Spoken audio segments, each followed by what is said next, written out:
pour vous parler de notre nouvelle vision économique post-pandémie. Il y a des choses qui ont changé pendant les 20 mois de la pandémie.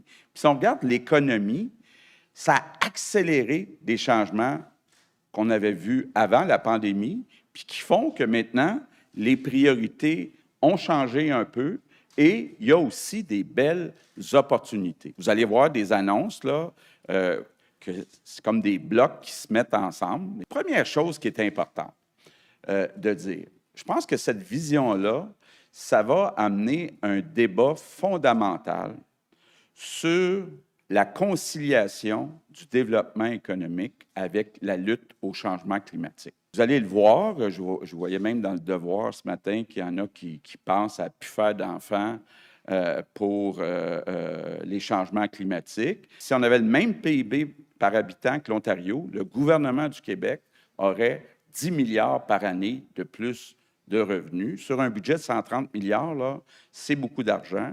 Puis ça donne que c'est à peu près le montant net qu'on soit de la péréquation.